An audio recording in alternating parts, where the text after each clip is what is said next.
Hello अस्सलाम वालेकुम दोस्तों, सर्वेच इंसाइक्लोपीडिया में आपको खुशामदीद कहते हैं। दोस्तों, हम वैक्सीनेटर्स की जॉब्स की प्रिपरेशन कर रहे हैं। उस हवाले से आज का लेक्चर नंबर हमारा 22 है, जिसमें ईपीआई की जो टारगेटेड डिजीज़ थी उसकी हम लास्ट होगी आज डिजीज़, वो हम कवर करेंगे। तो ये डिजीज़ बहुत अहम है क्योंकि ये 2019 या 20 में शामिल की गई थी। तो ये उर्दू वाली जो किताब है उस बुक में नहीं है, ठीक है। तो ये आप ज़रूर ये मेरा लेक्चर पूरा सुनिएगा और उसके बाद मैं एमसीक्यूज़ भी दूंगा, वो भी आप हल करिएगा, क्योंकि ये उर्दू के बुक में आपको नहीं मिलेगी। तो ये लेक्चर आप पूरा सुने और इसको समझे कि टाइफाइड बीमारी क्या है, ठीक है। तो आज की जो बीमारी का नाम है वो टाइफाइड है।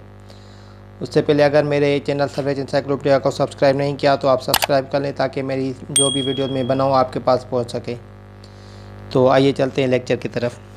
तो दोस्तों, अभी तक हमने जो भी डिजीज़ कवर की थी वो 10 जो अमराज थे वो हम डिस्कस कर चुके हैं, ठीक है। आज हम 11th करेंगे, जिसमें टाइफाइड है, टाइफाइड फीवर, ठीक है, फीवर। तो ये जो उर्दू वाली बुक मैंने आपको बताई थी वो आउटडेटेड है, मतलब वो पुरानी हो गई है, वो उसमें अपडेट नहीं है। ये टाइफाइड का जो टीका अभी लगता है वो 2019 या 20 में से शामिल किया गया था। जो सिंधी की बुक है उसमें ये बीमारी दी गई है, ठीक है। सिंधी वाली जो बुक थी उसमें ये बताई गई है, लेकिन जो उर्दू वाली किताब है उसमें ये नहीं है। तो आपको क्या करना है कि ये भी आपको कवर करनी हो सकता है कि इसका भी सवाल आए। तो अगर आपका पढ़ा होगा, अगर आपने ये कवर की होगी तो आपको सवालात में आसानी हो जाएगी।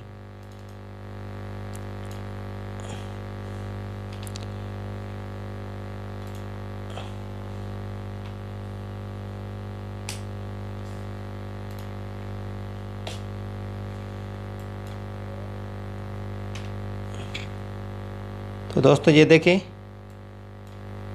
ये टाइफाइड की बीमारी है क्या, आप देखते हैं इसमें।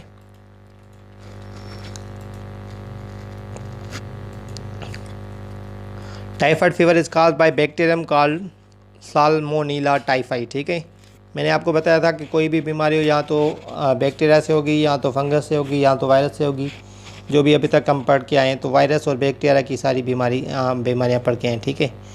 तो हर किसी में आपको याद रखना है कि वो बैक्टीरियम से हो रही है या वायरस से हो रही है। तो आपको पहला क्वेश्चन आपको याद होना चाहिए कि अगर टीबी में पूछ रहा हूँ तो टीबी बैक्टीरिया से हो रही है या वायरस से हो रही है, आपको याद होना चाहिए। अगर पोलियो में आपसे पूछूँ, या क्वेश्चन में अगर आता है, एनटीएस वालों के क्वेश्चन में आता है, या मैं आपसे मॉक टेस्ट ले रहा हूँ, या कोई भी अगर टेस्ट हो रहा है, तो आपको ये चीज़ ज़रूर याद होनी चाहिए कि वो बैक्टीरियल है या वायरस से फैलती है, ठीक है। तो पहला तो ये हो गया कि आपको ये चीज़ याद रखनी है, बैक्टीरियम वाली, ठीक है। तो टाइफाइड क्या है, बैक्टीरियम से होता है, तो बैक्टीरियल डिजीज़ है ये भी। और उसका नाम भी आपको पता होना चाहिए कि उस बैक्टीरिया या वायरस जो भी है उसका नाम क्या है, ठीक है। जैसे माइकोबैक्टीरियम से टीबी हो रही थी और पोलियो वायरस से पोलियो हो रहा था। तो टाइफाइड फीवर किससे होता है, वो होता है साल्मोनेला टाइफाई, ठीक है। ये जो मैंने आपके लिए ये रेड हाईलाइट किए, ये इसका मकसद यही होता है कि आपके सामने वो चीज़ हाईलाइट हो और वो इम्पॉर्टेंट है, ये आपको पता चल सके, ठीक है। और उर्दू में मैं इसलिए आपके लिए लिखता हूँ कि टेस्ट के ज़्यादा होने के चांसेस उर्दू में ही है, क्योंकि टेस्ट जो पंजाब में हुआ था वो भी उर्दू में हुआ था, और जो पिछले जो 2018 में वैक्सीनेटर्स का सिंध में टेस्ट हुआ था वो भी उर्दू में हुआ था, ठीक है। तो आपको उर्दू में पढ़ना चाहिए, क्योंकि अभी भी हो सकता है कि उर्दू में ही टेस्ट हो, तो आपको उर्दू के लिए तैयारी करनी चाहिए। और इंग्लिश भी आपके लिए लिखता हूँ, क्योंकि कुछ लोगों की उर्दू इतनी अच्छी नहीं होती कि उनको सारी चीज़ें समझ आ जाएं, तो उनके लिए इंग्लिश में भी लिखा होता है, सारी चीज़ डिफाइन की गई होती है, सेम चीज़ होती है, जस्ट ट्रांसलेशन होती है उर्दू और इंग्लिश में, ठीक है। तो पहली बात ये है कि टाइफाइड होता क्यों है, वो बैक्टीरियम की वजह से होता है। बैक्टीरियम का नाम क्या है, वो है साल्मोनेला टाइफाई, ठीक है। तो ये पहली पॉइंट हो गई।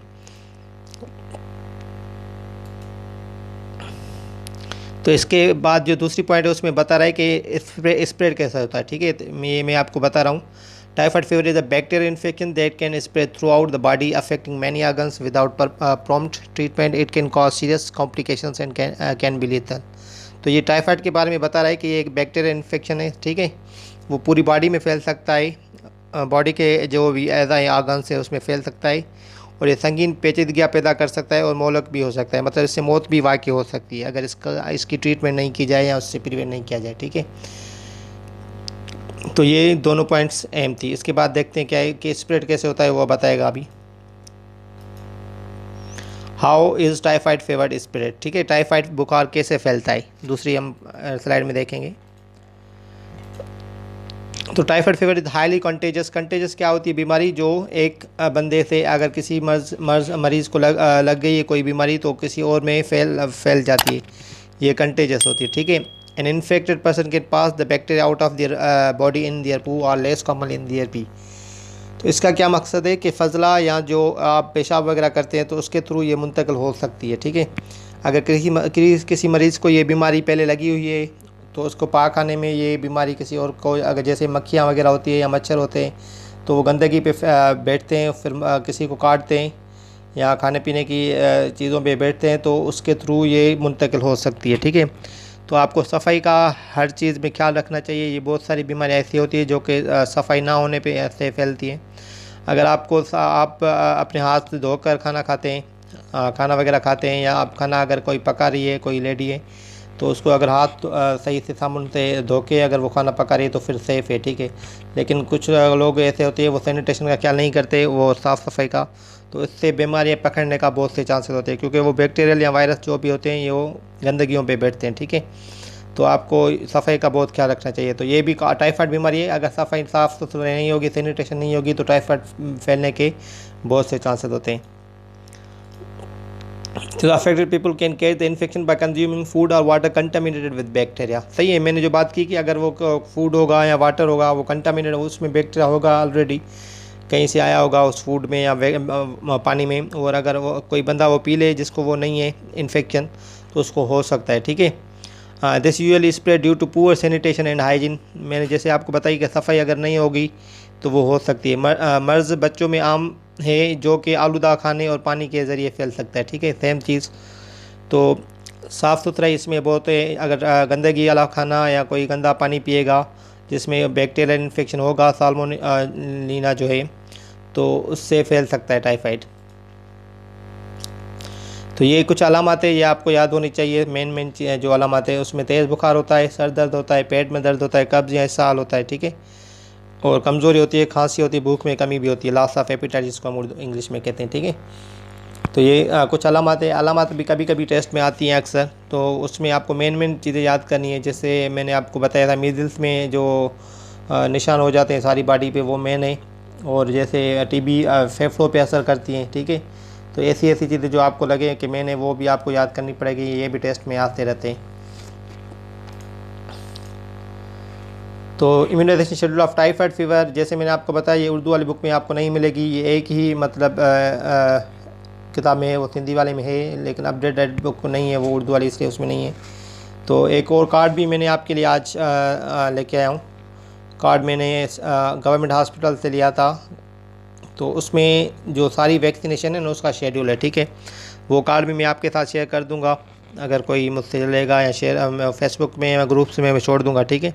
तो वो आप कार्ड से सारा वैक्सीनेशन जो भी शेड्यूल है, और उस वैक्सीनेशन शेड्यूल में मैं अलग से एक वीडियो बनाऊँगा मॉक टेस्ट के बाद, तो उसमें मैं एक जो भी वैक्सीन है उसका शेड्यूल का प्रॉपर तरीके से सारी एक ही वीडियो में बना के आपको बता दूंगा। क्योंकि अभी तक जो हम डिजीज़ करके आए हर किसी में मैंने उस डिजीज़ का ही वैक्सीनेशन शेड्यूल बताया, ठीक है। तो एक वीडियो में ऐसी बनाऊंगा जिसमें कंप्लीट इम्यूनाइजेशन शेड्यूल होगा जो कि पाकिस्तान में फॉलो किया जाता है। तो उसके लिए आपको वो जो मैं वीडियो बनाऊंगा तो मैं आपके साथ शेयर कर दूंगा, वो आप वीडियो ज़रूर देखिएगा, ठीक है। तो टाइफाइड की जो वैक्सीन होती है वो कौन सी होती है, देखें ये टीसीवी अगर आपने नहीं सुनी तो ये याद कर ले। टीसीवी क्या होती है, टीसीवी का फुल फॉर्म भी पूछ सकते हैं, ये टीसीवी एक शॉर्ट फॉर्म है। तो टीसीवी का फुल फॉर्म होता है टाइफाइड कॉन्जुगेट वैक्सीन, ठीक है। टाइफाइड कॉन्जुगेट वैक्सीन किसके लिए लगाते हैं, वो टाइफाइड के लगाते हैं। ये भी सवाल आ सकता है कि टीसीवी कौन सी बीमारी के लिए लगाते हैं, तो आप आंसर क्या देंगे कि टाइफाइड बीमारी के लिए लगाते हैं, ठीक है, टाइफाइड बुखार के लिए। तो टीसीवी कितने मंथ में लगती है और कितनी उम्र में लगती है वो आपको ये बताया गया है 9 मंथ्स में। तो मैं आपको कार्ड बता रहा हूँ, वहाँ पे आपको पक्का हो जाएगा कि हाँ सही है ये, ठीक है। तो 9 मंथ्स में टीसीवी का एक ही टीका लगता है, तो वो एक ही दफ़ा लगती है। जैसे बीसीजी एक दफ़ा लगती है, ऐसे टीसीवी भी एक ही दफ़ा लगती है, सही है। तो मैं आपको बता कार्ड अभी दिखाऊंगा, वो आप नोट कर लें। देखें, ये देखें, ये कार्ड है। ये गवर्नमेंट हॉस्पिटल में कोई बच्चा अगर जाता है तो उनको ये कार्ड देते हैं, और इसी कार्ड को फॉलो करते हैं, उसी बच्चे की वैक्सीनेशन सारी होती है। तो ये देखिए, पैदाइश पे मैंने आपको बताया था हेपाटाइटिस बी है और बीसीजी है, ओपीवी है, ठीक है। 6 हफ्ते के बाद ओपीवी, रोटा, पीसीवी, पेंटा है, 10 हफ्ते के बाद ऐसे ही दूसरा शेड्यूल है। तो 9 माह में जब आएंगे, देखो 9 माह की उम्र में, तो ये लिखा हुआ है टाइफाइड, ठीक है, और खसरा। तो खसरा की मैं आपको पहले ही बता चुका हूँ डिजीज़। उसमें खसरा में क्या हो रहा था कि 9 मंथ में एक लग रही थी, एक 15 मंथ्स में लग रही है। ये देखो आपको लिखा हुआ है 9 मंथ्स लिखा हुआ है और ये 15 माह लिखा हुआ है। तो टाइफाइड की कहाँ पे लगती है? ये 9 माह में एक ही लगती है, दूसरे सारे शेड्यूल में नहीं मिलेगी आपको। तो 9 माह में टीसीवी का एक टीका लगता है और खसरा का, मीज़ल्स का एक टीका लगता है जब आप सेंटर पे जाते हैं या आपके पास टीम आती है। तो ठीक है, तो ये आपको याद करना है कि टीसीवी के एक टीका लगना है जो कि 9 माह की उम्र में होता है टाइफाइड के लिए। अभी इस पे आएंगे। अब मैं आपके पास आपके साथ जैसे शेयर करता हूँ एमसीक्यू, वो आपके साथ शेयर कर रहा हूँ, उसका मुझे आंसर आप बता दें।